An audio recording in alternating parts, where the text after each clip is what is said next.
Já estamos de volta e claro que tem recadinho. O Hélio Henrique, lá de Palmeira dos Índios, colocou: bom dia, manda um beijo pra mim, meu nome é Hélio de Palmeira dos Índios, você é linda. Obrigada, Hélio, um super beijo pra você e obrigada pelo carinho da sua audiência.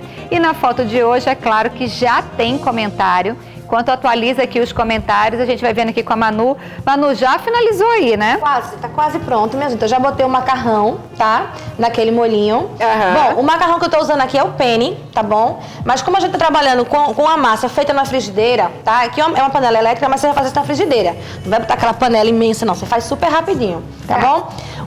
O macarrão de menorzinhos, tá? Como o penne, parafuso, farfalle, os cotilhones, que são menorzinhos, são melhores para trabalhar. Pode ser espaguete, pode ser o talharinho que você quiser. Mas esses são mais interessantes porque o molho acaba incorporando dentro da massa e tal. Bom, o molho já estava cozido, eu já coloquei meu macarrão que já estava pré-cozido, tá bom? Ele terminou de cozinhar aqui. Manu, aí vou fazer uma pergunta aqui a você. Os italianos, né, gostam do macarrão al dente. Isso. Os brasileiros gostam do macarrão mais molinho. Mais molinho. O que foi que eu fiz aqui? Eu cozinhei ele, dei uma pré-cozida, tá certo? Eu deixei ele um pouquinho mais duro. Por quê? Porque ele ia passar por cozimento aqui ainda. É isso que eu ia te perguntar, como ele ia entrar ali Isso, de novo. eu deixei ele mais durinho, tá certo? Porque senão ele podia ficar unidos venceremos, ia né? virar um grude assim, né? Um grude. Aí o que eu vou fazer agora? Creme de leite. Se quiser pode ter também requeijão, fica muito bacana, tá? Mas aqui eu tô usando creme de leite, aquele de caixinha. Certo. Vou botar aqui. No final já, tá, gente? Pra ele não talhar. Vou dar uma mexida pra gente servir. Tô, delícia. Vamos lá. Daqui a pouco a gente chega. Então tá bom. Então eu vou pra cá, tá? Tá certo. Vamos lá. Agora vou sentar aqui do lado do Dr. Natalino. Por quê? O nosso assunto de ontem rendeu bastante, é por isso que, aproveitando o Congresso de Nefrologia que acontece aqui na cidade, hoje trouxemos o Dr. Natalino Salgado, que veio direto do Maranhão para nos dar dicas de como cuidar bem dos rins e da insuficiência renal crônica. Como o senhor já falou anteriormente, é algo bastante complicado e negligenciado pelo Ministério, né? Pelos órgãos de saúde. Verdade. Mais uma vez, bom dia. Obrigada Bom pelos dia. primeiros esclarecimentos que o senhor já deu aqui para o pessoal que ficou com dúvida. Como é que é essa questão o ser humano, na verdade, né? A gente é sempre educado a beber bastante água, porque que a gente sabe que é importante para o funcionamento do nosso corpo, para tudo, para a pele, para o cabelo e para os rins principalmente, né? O que nós temos que entender, a princípio, é saber que os rins, que são pequenos o tamanho dele, né? Tem o formato de um feijão. E eles são localizados na parte do abdômen, na parte posterior, ao lado da coluna vertebral. Certo. Então ele é até muito protegido, mas é um órgão muito nobre, porque ele tem um monte de funções. Por exemplo, ele regula a pressão arterial. A pressão arterial normal, e vamos imaginar assim que seja 130, 13 por 80, um padrão normal, o rim participa efetivamente nessa regulação. Certo. Por vários mecanismos, hormonais, simpáticos, sistema nervoso, e regulando também o volume de líquido. Então, se você ingerir uma quantidade grande de líquidos no nosso organismo, você vai ter que perder por algum lugar. Certo. Ou você perde parte pela respiração. Sim. Você perde pela transpiração da pele, mas grande parte sai pelos rins. Nossa. O volume de urina, ele oscila entre 1,5 litro, 2, e pode chegar até 600 ml. Por dia. Então, se você ingerir uma quantidade grande de líquido, os rins, ele deixa só aquilo que é necessário para o nosso organismo e ele coloca para fora. Elimina o excedente. Então, você pode urinar 1 litro, 2 litros, 3 litros, de acordo com a quantidade de líquido que você ingere. Entendi. Então, o indivíduo que tem insuficiência renal avançada, que ele já não urina, se você beber muito líquido, o líquido encharca os seus pulmões, você faz um edema agudo e morre. Morre. Por isso é que vem aí a alternativa do tratamento da diálise. Essas Que é da diálise, da né? diálise. Que é sofrido pra caramba, né? Perfeito. Então, se você beber bastante líquido, o que eu digo beber líquido é beber com frequência, em média, uns 2 litros por dia, o ideal é você urinar em média 2 litros e meio. Certo. Por quê? Porque você está, de certa forma, você está fazendo uma limpeza dos rins.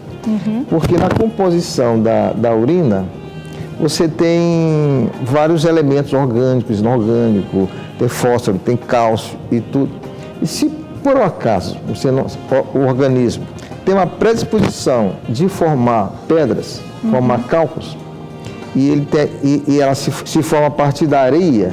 Era isso que eu ia perguntar para você. O que forma o cálculo renal, Se você, né? então, ingerir muito líquido, você acaba diluindo isto e isso você faz a prevenção do cálculo renal. Mas isso é para quem tem predisposição. Como boa parte da população tem essa predisposição e ela em mais de 2/3 ela é genética, você tem herança, Certo. então, e você não sabe o que é que você tem, o que é que você herdou, então a prevenção é beber sempre muito líquido, porque quando você tem uma urina muito forte, com cheiro forte, concentrada, você facilita a agregação desses cristais como um núcleo e forma uma pedra do jeito que se forma na natureza. Nossa. Então, beber líquido é saudável e importante. Saudável. Mas os pacientes que têm doença muito avançada não podem beber líquido sem orientação médica. Porque o rim já não está no funcionamento normal. Já não está regulando. Porque o rim normal, ele mantém o que é necessário para o organismo. E o resto ele elimina. E aí, quais seriam os primeiros sintomas de que o seu rins não está tão normal assim, que não está funcionando muito bem? Seria essa dor na lombar? Seria uma febre? Para detectar que você já está com alguma infecção ali agora já no rins? Nós conversamos anteriormente que no caso da infecção, você tem que trabalhar com a predisposição. Quem tem cálculo renal tem mais predisposição. Certo. A mulher na gravidez tem mais predisposição. O homem, na fase mais avançada da vida, que ele começa a ter crescimento da próstata, ele começa a ter quadros obstrutivos e dificulta a filtração, a eliminação da urina, ele tem que colocar sonda. Essa manipulação urológica predispõe à infecção. Certo. Se ele for um paciente diabético, se ele for um paciente que tem uma doença grave, está tomando drogas imunossupressoras, paciente oncológico, que tem neoplasia, que tem uma imunidade baixa, ele está à predisposição.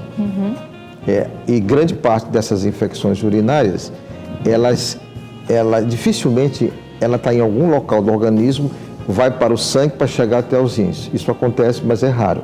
Certo. A maior parte das infecções, a bactéria entra na uretra do homem e da mulher. E a infecção ela é ascendente.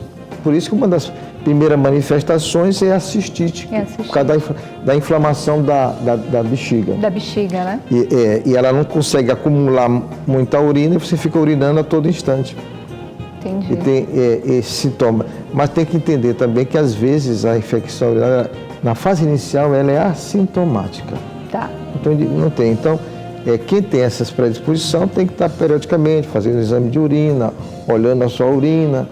Mas a questão da doença renal crônica, que não se preocupa hoje, é porque a causa que é a questão da falência dos rins, aí os rins eles não conseguem mais regular o líquido do organismo, certo. Não conseguem mais produzir hormônios que vão estimular a eritropoese, que é a produção das células vermelhas do sangue. O indivíduo desenvolve anemia, pela cor macerada, pálida, certo. Provoca anemia, e aí começa também a desenvolver hipertensão arterial. Mas quais seriam as causas principais disso, que nos preocupa na população mundial? Para você prevenir isso. Primeiro, você tem que entender que a principal causa de doença renal crônica hoje é a presença de diabetes no mundo inteiro. E o diabetes está tendo um crescimento exponencial no mundo inteiro. Então, nós somos milhões de pessoas com diabetes no mundo inteiro. Além da questão genética, que tem prevalências que muda de países, tem a questão que vem acompanhada da obesidade e também com o envelhecimento da população. Certo. E aí, outra causa que é muito frequente, inclusive no nosso país, é a hipertensão arterial. Então, em média, 25% a 30% da população brasileira tem hipertensão arterial. Isso estou falando no adulto jovem. A partir dos seus 25 anos ou até mais jovem do que isso? 25? Anos. Mas o indivíduo que chega acima dos seus 60, 65 anos de idade, em cada 2 indivíduos, um já é hipertenso. Caramba! E em qualquer faixa etária, no adulto jovem, entendeu? Como 95% é um padrão genético, você herda da família. Então, se seu pai e sua mãe forem hipertensos, você tem 50% de chance de desenvolver hipertensão. E se você tiver só um lado, só a mãe ou o pai, é 25%. Então, o que fazer? É melhorar os hábitos de vida. Se eu tenho uma genética ruim, eu tenho que virar um atleta, andar, fazer exercício, ter uma boa alimentação, se cuidar, diminuir o sal, gordura, hidrato de carbono, entendeu? E aí você vai, como diz na gíria, espantando a doença. Né? Doutora Natalina, a gente vai continuar conversando, mas a gente vai rapidinho para o intervalo comercial e na volta a gente vai mostrar como é que é esse rins aí, mais ou menos para quem está em casa, e explicar para finalizar. E como ela vai aparecendo nas pessoas. Isso mesmo. Então não sai daí que a gente vai para um rápido intervalo comercial e na volta tem muito mais. Tudo de bom.